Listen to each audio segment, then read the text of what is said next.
Thank you very much. It is so kind. I feel also very honored to be with you and say a few words. As I speak also in English and in Greek, because the most of the audience is Greek. But anyway, let me make a very short introduction for my subject matter. I think we are here in the most ideal place to talk about sculpture, a museum of Cycladic art. Cycladic art is the very beginning of European sculpture.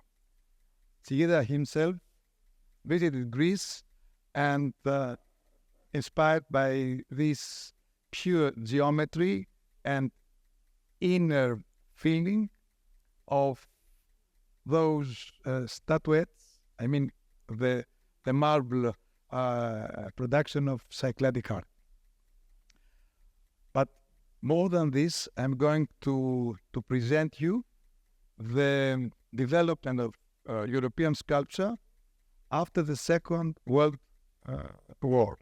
And it is important to talk about this era because it is the time in which Tsigida made his most important pieces.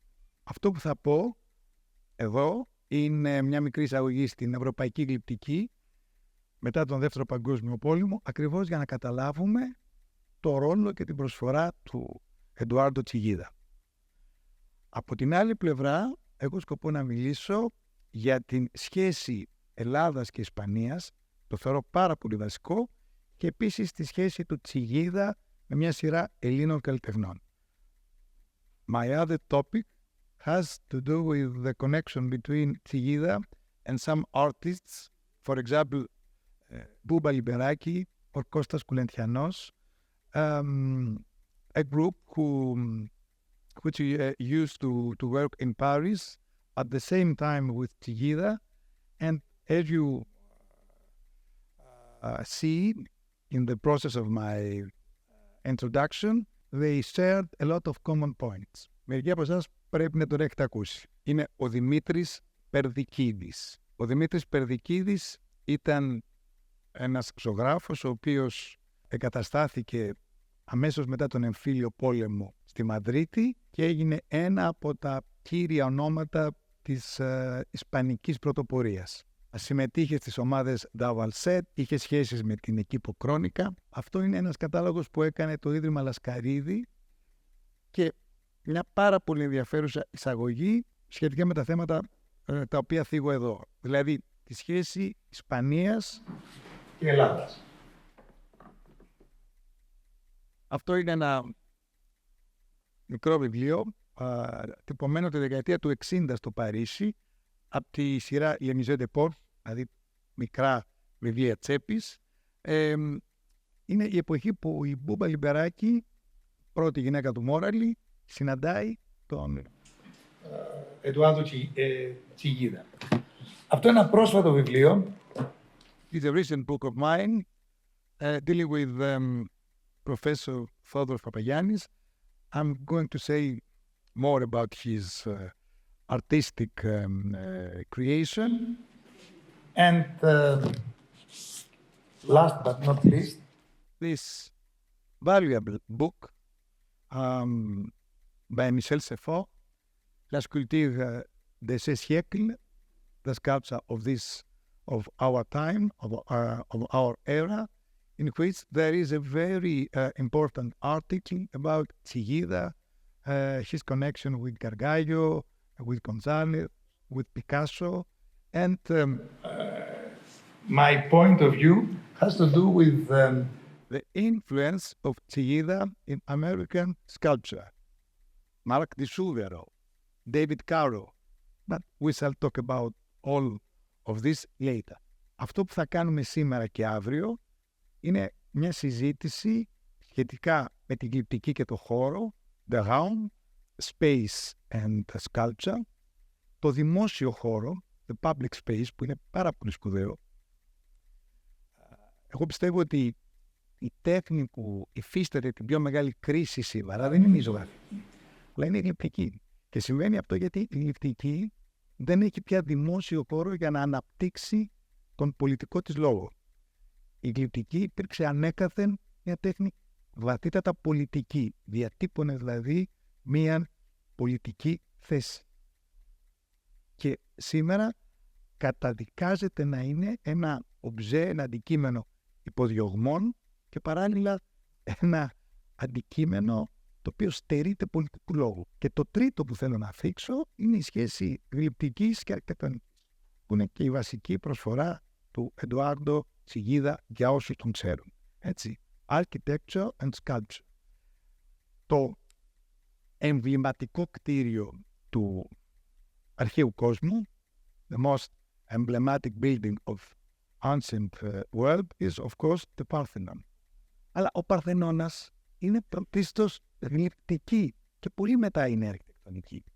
Οι ίδιοι οι αρχιτέκτονες του το συνέλαβαν ως μια γλυπτική στο χώρο και ο διευθυντής, ο επικεφαλής των καλλιτεχνικών έργων ήταν κορυφαίος γλύπτης που λέγεται Φιδείας. Αυτό που αναβιώνει την γλυπτική στο Μεσαίωνα είναι η σχέση του γοτθικού ναού με την γλυπτική. Και αυτό είναι ακριβώς η μεγάλη καινοτομία. Και αυτό που συμβαίνει στη μεγάλη γλυπτική των αρχών του 20ου αιώνα είναι αυτός, ας το πούμε έτσι, ο δομικός, ο αρχιτεκτονικός προβληματισμός.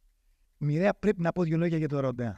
Καταρχάς, ο Ροντέν ήταν ρεφιζέ, είχε απορριφθεί από τη Σχολή Καλών Τεχνών, την Εθνική Σχολή Καλών Τεχνών. Δεν έγινε ποτέ επίσημος μαθητής. Ο Ροντέν πήγε στις Βρυξέλλες και δούλεψε σαν χτίστης. Ο Rodin was a mason in Brussels for 7 years or more. Και επίσης ασχολήθηκε με την αντιγραφή, έκανε δηλαδή καθαρά διακοσμητικές εφαρμογές, ασχολήθηκε με την αντιγραφή γλυπτικών έργων. Με αποτέλεσμα να αποκτήσει μια τεράστια εμπειρία. Ο Ροντέν για πρώτη φορά στην ευρωπαϊκή ιστορία, στην ευρωπαϊκή τέχνη, αντιμετωπίζει αυτό το τεράστιο πρόβλημα που λέγεται δημόσια γλυπτική. Όχι μια γλυπτική κατά παραγγελία, το ιερό πρόσωπο ή ο βασιλιάς πάνω στο άλογο, μια γλυπτική η οποία, όπως σας είπα, καταθέτει πολιτικό λόγο. Έτσι, τα τρία κορυφαία του έργα ήταν αυτά τα οποία κυνηγήθηκαν περισσότερο. Αυτό εμπροκειμένο που του το είχε προτείνει, του το είχε παραγγείλει η Ένωση Γάλλων Συγγραφέων, η περίφημη γλυπτική για τον Μπαλζάκ, εν τέλει στείνεται σε δημόσιο χώρο το 1937, 20 χρόνια, 20 years after the death of Rodin. Ο Rodin πέθανε το 1900. Rodin died in 1917. Και βέβαια ήταν ένα γλυπτό το οποίο ανέτρεπε όλη αυτή την νεοκλασική παράδοση και προέτεινε μια εντελώς καινούργια εντυπωσιακή εξπρεσιονιστική φόρμα. Το άλλο τεράστιο πρόβλημά του ήταν με τους αστούς του Καλέ.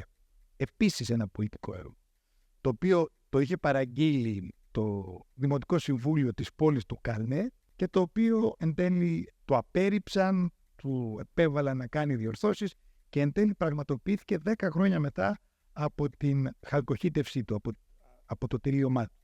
Σας τα λέω αυτά για να δείτε πόσο δύσκολο είναι μέσα σε αυτό το context, ας πούμε, το πολιτικό και το κοινωνικό, να προταθεί ένας γλυπτικός λόγος που να ξεφεύγει από την πεπατημένη. Ο ίδιος ο Ροντάν θεωρούσε τον εαυτό του τον τελευταίο γοτθικό γλύπτη, δηλαδή τον τελευταίο διάδοχο του Μικελάντζελο. Δεν είναι ο Μικελάντζελο ο γοτθικός γλύπτης, αλλά κουβαλάει όλη αυτή, ας πούμε, την απίστευτη, εκφραστική, δραματική, γλυπτική παράδοση. Όπως αυτό το έργο, το οποίο υποτίθεται ότι θα έμπαινε σε μια διακοσμητική σχολή, η περίφημη πύλη της κόλασης, ο διάλογος του με τις πύλες του Παραδείσου από το Μπατιστέριο στη Φλωρεντία, το οποίο επίσης μέχρι το θάνατό του το δούλευε. Φαντάζομαι θα έχετε δει το καλούπι του στο Παρίσι και βέβαια την πρώτη του εκδοχή στο Μουσείο Ροντέν. Το ένα είναι στο Μουσείο Ορσέ και το άλλο είναι στο Μουσείο Ροντέν της πόλης του Παρισιού. Σας έδειξα 3 έργα αυτού του γλύπτη, ο οποίος, επαναλαμβάνω, θεωρείται ο πρώτος του 20ου αιώνα, με την έννοια ότι εκφράζει τις ιδέες του εμπρεσιονισμού, δημιουργεί ένα κλίμα το οποίο διαφοροποιείται από την ακαδημαϊκή παράδοση κτλ. Είναι ο κατεξοχήν αντιακαδημαϊκός καλλιτέχνης και βέβαια αυτό του το αναγνωρίζουν και οι αντίπαλοι του. Γλυπτική και χώρος, γλυπτική και αρχιτεκτονική. Είναι η περίφημη Καπέλα Κορνάρο από τη Σάντα Μαρία ντελα Βιτόρια στη Ρώμη, Μπερνίνι, ο διάδοχος του Μικελάντζελο. Ο Μικελάντζελο δεσπόζει το 16ο αιώνα, πεθαίνει το 1563 ή 64. Αντίθετα, ο Μπερνίνι κυριαρχεί στο 17ο αιώνα. Είναι η περίφημη Αγία Θηρεσία σε έκσταση, αλλά αυτό που εμένα με ενδιαφέρει πιο πολύ και θέλω να δείτε είναι τα δύο αυτά εδώ θεωρία, όπου η οικογένεια των Κορνάρο παρατηρεί το δρόμενο, το θαύλα, έτσι, και παράλληλα αυτή η αρχιτεκτονική λύση, υπάρχει ένας φωταγωγός εδώ, έτσι ώστε η σκηνογραφία να ζωντανεύει και να υπάρχει ένας διαρκής φωτισμός που να δημιουργεί ένα σωρό τονικότητες, γκριζάι, πάνω στο ένδυμα της Αγίας Θηρεσίας ή στις πτυχώσεις του μανδύα, τον οποίο φοράει ο άγγελος. Δείτε δηλαδή διακοσμητική αντίληψη, όλα αυτά τα πολύχρωμα μάρμαροθετήματα, ένα καθαρά ζωγραφικό αποτέλεσμα, την απόλυτη δομή του χώρου, υπάρχει ένα είδος, ας πούμε, μπούκα ιταλιάνα, δηλαδή ένας κύβος, μια θεατρική σκηνή και βέβαια όλος αυτός ο ηλουζιονισμός με τα δύο θεωρία. Άρα, από αυτήν την γλυπτική που κατά την άποψή μου είναι το κορυφαίο επίτευγμα του 17ου αιώνα, ερχόμαστε εδώ που είναι ακριβώς το κορυφαίο επίτευγμα του πρώτου ημίσεως του 20ου αιώνα. Και βέβαια μετά το Ροντά είναι ο Μπρανκούζι. Ο Μπρανκούζι, ο οποίος έχει πολλά κοινά σημεία με τον Ροντά, είναι από λαϊκή οικογένεια, δουλεύει σε ένα σωρό χειρονακτικά επαγγέλματα, δεν έχει ποτέ μια έτσι οργανωμένη εικαστική παιδεία. Αυτός είναι ο ατέρμον Κίωνας, που είναι στημένος λίγο έξω από το χωριό του. Ένα κλιπτό για το οποίο ο Μουρ λέει ότι φτάνει στα ενιολογικά της όρια την γλυπτική, juxtaposition between asceticism and spiritualism. Και αυτό ήταν, αν θέλετε, και το βασικό του στοιχείο. Από τον ανθρωποκεντρισμό, λοιπόν, όλης αυτής της παράδοσης, και ο Ροντά είναι ο τελευταίος του τέλους ή ο πρώτος της αρχής, διαλέκτε, στον απόλυτο γλύπτη που είναι ο Μπρανκούζι και ο οποίος βέβαια δημιουργεί αυτό που ονομάζουμε abstract sculpture, αυτό που λέμε αφηρημένη γλυπτική. Ο ίδιος ο Τσιγίδα θεωρεί τον εαυτό του ρεαλιστή γλύπτη. Ακριβώς επειδή δεν καλύπτεται από τον όρο αφηρημένος. Και νομίζω ότι για απόλυτα δίκιο. Αυτό που κάνει το έργο της γλυπτικής είναι ο απόλυτος ρεαλισμός. Θέλω να πω ότι μπορεί οι φυσικές εικόνες γύρω μας να είναι φευγαλαίες και ανατρεπόμενες και να μεταλλάσσονται, αλλά το έργο της γλυπτικής είναι αυτό εκεί και παραμένει η απόλυτη πραγματικότητα. The real realism, αυτό είναι φράση του Henry Moore. Henry Moore used to say that sculpture is the real realism or the reality in real. Ο Μπρανκούζι προτάθηκε να γίνει βοηθός του Ροντά και τελικά αρνήθηκε, λέγοντας την περίφημη απάντηση «No other trees can grow in the shadow of an oak». Κανένα άλλο δέντρο δεν μπορεί να ευδοκιμήσει κάτω από τη σκιά μιας δριός, μιας βελανιδιάς. Παρ' όλα αυτά, ο Μπρανκούζι επηρεάζει πάρα πολύ την γλυπτική. Αυτή είναι εδώ η περίφημη Madame Pogani. Θα έλεγα ότι τα χαρακτηριστικά του, αν μπορώ να τα πω με δύο λέξεις, είναι single, simple, highly polished shape. Η απόλυτη καθαρότητα, ο απόλυτος μινιμαλισμός η επιστροφή στο elementary, στο βασικό. Τσιγίδα. Είναι από αυτό εδώ το βιβλίο, η φωτογραφία. Νομίζω είναι πολύ εντυπωσιακή, έχει και μερικά από τα πιο σημαντικά του γλυπτά. Monumentality, μνημιακότητα, δυναμικές φόρμες μέσα στον χώρο. Ο συνειρμός μου όταν το πρωτοείδα, γι' αυτό σας ανέφερα και τη φράση του Μπρανκούζη σχετικά με το δέντρο, είναι ένα σιδερένιο δέντρο το οποίο είναι γεμάτο ενέργεια. Vitalism είναι ο όρος που χρησιμοποιεί ο Henry Moore και για τη γλυπτική του και ο Herbert Reed για την γλυπτική του Henry Moore. Ο Μάρκ Τισούβερο, τον είχα γνωρίσει στην Αμερική όταν ήμουν το 1990 κομισάριο στην Biennale Βενετίας, δείχνοντας ελληνική γλυπτική, τον Γιώργο Λάπα και τον Γιάννη Μπουτέα. Ο Μάρκ Τισούβερο είχε 10 περίπου γλυπτά σε όλο το ΚΕ, σε όλη τη μεγάλη προκυμαία, από την πιάτσα της Σαν Μάρκο στα Τζαρντίνι. Τα έλεγε notes, τα έλεγε κόμπους, τα έλεγε δέσεις και λύσεις. Αλλά η σχέση του νομίζω με τον Τσιγίδα είναι κάτι παραπάνω από προφανής. Οι μεγάλοι γλύπτες στον 20ο αιώνα, κατά την άποψή μου, ο πρώτος είναι ο Γκονζάλεφ, έτσι, που γεννιέται προς το τέλος του 19ου, 1874, αν θυμάμαι καλά. Και αμέσως μετά είναι ο Καργκάγιο και ο Τσιγίδα. Κατά σύμπτωση και ο Γκονζάλεφ και ο Καργκάγιο συνεργάζονται για ένα διάστημα με τον Πικάσο, διδάσκοντας τον Πικάσο τεχνικές χρήσης του μετάλλου και εμπνεόμενοι βέβαια από τη δική του κυβιστική φόρμα.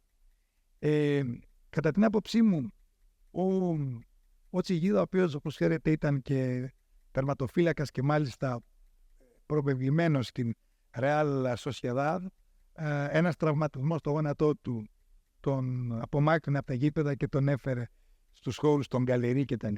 Ο Τσιγίδα λοιπόν, ο οποίος έχει σπουδάσει αρχιτεκτονική, κατά την άποψή μου είναι βαθιά επηρεασμένος από το Bauhaus, δηλαδή από αυτήν την καθαρά δομική αντιμετώπιση του γλυπτικού ζητήματος. Δεν υπάρχει μεγάλος γλύπτης δάσκαλος στο Bauhaus, είναι ο Καντίνσκι, είναι ο Κλέ, ο Σλέμερ, όμως η σκέψη όλων αυτών των εικαστικών καλλιτεχνών, των φωτογράφων, είναι καθαρά πλαστική. Δηλαδή είναι πάρα πολύ κοντά σε μια γλυπτική έκφραση στις δύο διαστάσεις. Αυτό που σας δείχνω εδώ. Κοιτάξτε, μια οχρή αντανάκλαση είναι η εγκατάσταση ενός ζωγράφου που γνώρισε τον Τσιγίδα, είναι ο Έλληνας Χρήστος Καράς. Αυτή είναι η εγκατάσταση σε ένα σταθμό του μετρό της Αθήνας, όπου βλέπετε όλα αυτά τα κονστρουκτιβιστικά γεωμετρικά στοιχεία, τα οποία αιωρούνται σε έναν αχανή διαστημικό χώρο, έχουν αναφορές σε αυτά τα κοινά στοιχεία, σε αυτή την κοινή βασική γλώσσα, την οποία υπενήχθηκα στην αρχή. Είμαι γερμανομαθής, ήμουνα επισκέπτης καθηγητής στο Freie Universität στη Γερμανία, ήμουνα στο Düsseldorf, στο Kunstmuseum. Όταν πρωτοείδα αυτό το γλυπτό στο Βερολίνο, λίγο μετά, γύρω στο 2000 νομίζω, ότι στείνεται, είναι λίγο μετά την ένωση της Γερμανίας, προφανώς μετά την πτώση του τείχους, είναι έξω από την καγκελαρία. Η καγκελαρία είναι ένα πάρα πολύ μετα Bauhaus, ένα πολύ αυστηρό και ανέπνευστο θα έλεγα κτίριο. Οι Γερμανοί θέλουν με κάθε τρόπο να επιδείξουν μέσα από την αρχιτεκτονική την πολιτική και την οικονομική τους δύναμη. Δεν τα καταφέρνουν πάρα τόσο καλά. Και έρχεται τώρα αυτό το γλυπτό και δραματοποιεί το χώρο. Δηλαδή, εκεί που υπάρχει μια αρχιτεκτονική εφαρμογή, κατά το μάλλον ή τον συνηθισμένη, αυτό το γλυπτό, το οποίο δεν περιγράφει τίποτε, είναι ακριβώς με όλη αυτή την γοητεία των οξυδωμένων χρωμάτων. Αυτά τα δύο βασικά στοιχεία τα οποία ενώνονται, η Ανατολική και η Δυτική Γερμανία. Οι καμπύλες που εκφράζουν συναισθηματικότητα, τα κάθετα στοιχεία που εκφράζουν δράμα και ενέργεια.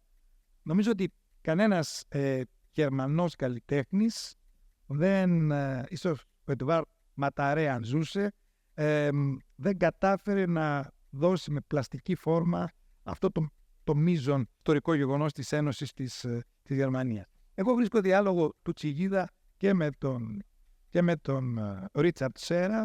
Εδώ είναι από την Γκαλερί Γκαγκόσεν, μια πρόσφατη του έκθεση στη Νέα Υόρκη πριν τον κορονοϊό. Η φωτογραφία δεν είναι καλή, είναι δική μου. Τον ξέρω, τον Σέρα. Αν δείτε έξω, μου άρεσε πολύ η έκθεση με τα σχέδια του Τσιγίδα ως προς το διάλογο με τον Χάιντεγκερ. Αναμένω την εισήγηση με πάρα πολύ ενδιαφέρον. Θα δείτε ότι και ο Σέρα και ο Τσιγίδα έχουν κάνει μαυρό-άσπρα σχέδια. Τα τελευταία τα έδωσε στο Σαν Φρανσίσκο πριν από 3 χρόνια, τα οποία έχουν μια εκπληκτική, ας πούμε, συνάφεια. Δεν μοιάζουν, έχουν διάλογο, που είναι το πιο σπουδαίο. Το δημόσιο χώρο τον διακονεί και ο Θεόδωρος Παπαγιάννης. Με πολλούς τρόπους. Αυτό είναι μια πρόσφατη εγκατάστασή του στο Βυζαντινό Μουσείο, εδώ στην Αθήνα. Επίσης, μια πολύ μεγάλη του εγκατάσταση στο Βυζαντινό Μουσείο της Θεσσαλονίκης, άλλη μια στο Μουσείο Μπενάκη, την είχαμε κάνει μαζί. Θα μου δοθεί ευκαιρία, δεν θέλω να καταχραστώ της υπομονής και του χρόνου σας, να μιλήσω αύριο περισσότερο για τον Θόδωρο Παπαγιάννη. Είναι ένας γλύπτης ο οποίος διεκδικεί το δημόσιο χώρο και τη δημόσια γλυπτική, αυτό πρέπει να το πούμε, και στην Αθήνα και σε πόλεις εκτός Αθηνών και στην Αμερική. Υπάρχουν μεγάλα μνημειώδη γλυπτά του που είναι θεωρητικά ενδιαφέροντα. Δείτε λοιπόν αυτές τις μνημιακές φιγούρες των προγόνων. Υπάρχει ανθρωπολογικό στοιχείο, κοινωνιολογικό στοιχείο, ένας γοητευτικός συγκερασμός της λαϊκής τέχνης των Ιαννιωτών μαστόρων, των μαστόρων από την πόλη των Ιωαννίνων, που είχαν μια παράδοση στα σφυρίλατα αντικείμενα και στην ασημοτεχνία, δηλαδή την μικρογλυπτική.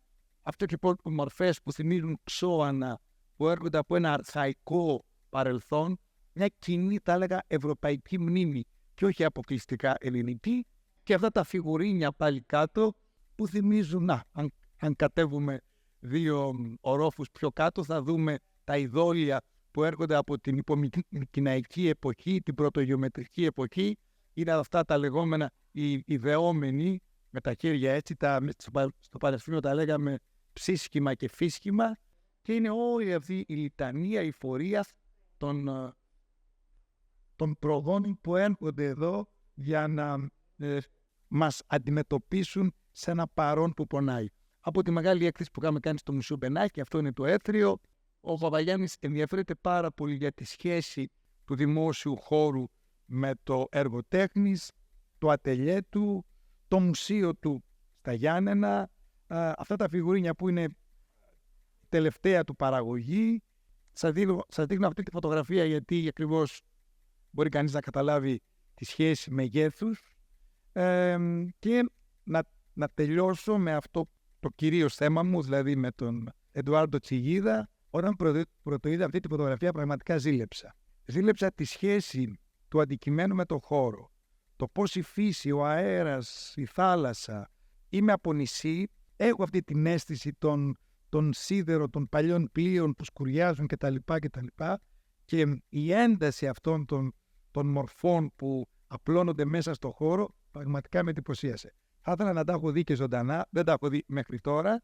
Απλώς σας μεταφέρω την αίσθησή μου και λέω ότι αυτό είναι. Η γλυπτική έχει να κάνει με μια σκηνογραφία, αλλά όχι τη σκηνογραφία σε ένα κλειστό χώρο, σε ένα θέατρο. Θα έλεγα μια σκηνογραφία συμπαντική, μια σκηνογραφία που έχει να κάνει με όλο το σύμπαν. Και θα έλεγα ότι το γλυπτό, το πραγματικό γλυπτό, είναι εκείνο το τέλειο εξάρτημα που κάνει το μηχανισμό του κόσμου να κινείται. Αν το γλυπτό είναι αυτό που πρέπει να είναι το τέλειο εξάρτημα σε αυτόν τον μηχανισμό που μερικές φορές μοιάζει να μην μπορεί να προχωρήσει. Ο πατέρας μου ήταν τορναδόρος και ήταν αυτό, είχε αυτή την ικανότητα, χάλαγε ένα μηχάνημα και έφτιαχνε το μικρό εξάρτημα εκτός μαζικής παραγωγής, εκτός νόρμας, και πραγματικά το μεγάλο μηχάνημα που του είπε το γρανάζι κάτι, ξέρω εγώ τι, ένα μικρό ανταλλακτικό, μπορούσε πάλι να πάρει μπρος. Έκτοτε αυτή η εικόνα του μεταλλικού αντικειμένου που με τον τόρνο, με την πλάνη, με την πρέσα, με το είχε ένα φοβερό πράγμα, δράπανο κτλ. Και το διαμόρφωνε. Για μένα η γλυπτική ήταν από τότε μέχρι τώρα το ίδιο πράγμα. Αυτά έλεγα με τον Κουνέλη, θα τα πούμε αύριο. Και ο Κουνέλης και ο Τσιγίδα έχουν μεγάλη σχέση με την ντοκουμέντα, αλλά δεν είναι της παρούσης. Και κάτι τελευταίο, κάπου εδώ πέρα ολοκλήρωσα, πρωτοέμαθα για τον Τσιγίδα από τον Τόνι Σπιτέρη. Ο Τόνις Σπιτέρης, διακεκριμένος, εξαιρετικός τεχνοκρίτης, πρόεδρος για ένα διάστημα και αντιπρόεδρος της ΑΙΚΑ, της Association Internationale de Critique d'Art, φίλος και αντίπαλος του Ρόμπλες. Ποιος είναι ο Ρόμπλες? Ο Ρόμπλες, ο Λουίς Γκονζάλεθ Ρόμπλες, ήταν εκείνος ο κομισάριος, εποχή Φράνκο. Έχουμε πολλά κοινά στοιχεία. Δικτατορία του Μεταξά, δικτατορία του Φράνκο, οι συνταγματάρχες. Ο Περδικίδης πάει σε μια απόλυτα πολιτικοποιημένη Μαδρίτη, έτσι δεν είναι, και εντάσσεται σε αυτές τις ομάδες που ασκούν μέσω της τέχνης μια, ας πούμε, αντιπολίτευση, έτσι. Είχα την ευκαιρία να γνωρίσω τον Αντώνη Σάουρα όταν είχε έρθει το 1987 στην Εθνική Πινακοθήκη, που είχε γίνει ένα μεγάλο αφιέρωμα στην ισπανική τέχνη. Ο Αντώνη Σάουρα, ο αδελφός του Κάρλο Σάουρα, τον θυμάμαι, λεπτός, ψηλός, υποβασταζόταν από μια φακτηρία και μου είχε πει το εξής, αξίζει να το βρω και να σας το πω. Λέει ότι ζωγραφική έχουμε όταν η εικόνα ξεχάσει το πρόσωπό της και θυμηθεί την ψυχή της. We have painting when image forgets its own face and remember its own soul. Νομίζω ότι είναι καταπληκτικό. Γιατί ανέφερα το Σπιτέρι? Γιατί ο Σπιτέρης από τη δεκαετία του 60 δημιουργεί πραγματικά ένα σοκ στη Biennale Βενετίας ως υπεύθυνος του Παντιλιόνε Γκρέκο, του ελληνικού περιπτέρου. Την ίδια εποχή ο Ρόμπλες παρουσιάζει τον Γκαργκάγιο, τον Τάπιες, βέβαια, τον Σάουρα, όλα τα τρομερά παιδιά της ισπανικής ζωγραφικής. Κάπου εκεί παίζει και ο Τσιγίδα. Αυτά που συνέβαιναν τη δεκαετία του 60 και του 70 στην Biennale Βενετίας είναι πάρα πολύ σημαντικά. Μετέχουν πολλοί Έλληνες, μετέχουν πολλοί Ισπανοί και νομίζω ότι αξίζει τον κόπο να πούμε λίγα λόγια για αυτά εσαύριον. Ευχαριστώ πάρα πολύ.